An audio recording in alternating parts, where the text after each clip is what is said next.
La lutte pour la transparence de la vie publique, c'est votre cheval de bataille. Vous êtes, je le précise, ancien président de la commission d'enquête sur l'affaire Cahuzac.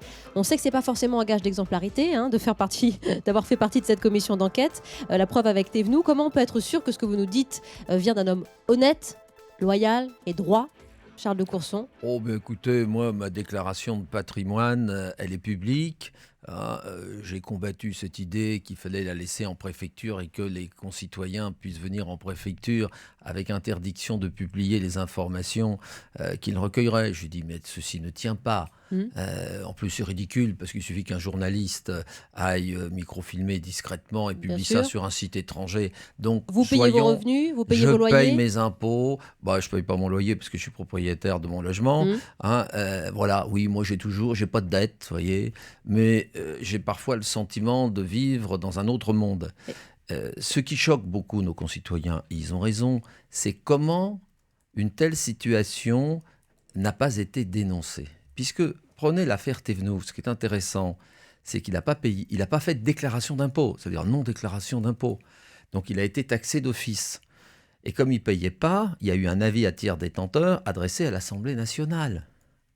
Vous voulez dire qu'il a été couvert, et donc, protégé. Mais je ne dis pas ça. Je dis qu'on prélevait sur son indemnité parlementaire les services de l'Assemblée nationale pour payer le fisc. Ce qui n'est pas normal, c'est qu'il n'y a pas un contrôle régulier de la haute autorité sur tous les parlementaires. Comment peut-on être parlementaire de la République et être en situation soit de fraude, soit de ne pas payer du tout ses impôts? Enfin, ça me paraît incroyable. Et en plus, Thévenoud, il était à la commission des finances. 2, il a été mon vice-président désigné par le groupe socialiste à la commission Cahuzac. Et il vice-présidait la mission de lutte contre la fraude fiscale en matière de... Absolument. Alors voilà pourquoi je vous pose la question, Charles de Courson. Est-ce qu'il y a d'autres Thomas Thévenoud à l'Assemblée nationale?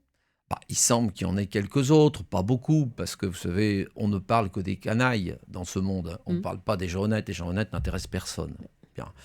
Et d'après les déclarations d'un des questeurs, notre collègue... qui s'occupe de ces affaires, il paraît qu'il y aurait quelques-uns. Il a dit quelques-uns, on ne sait pas lesquels.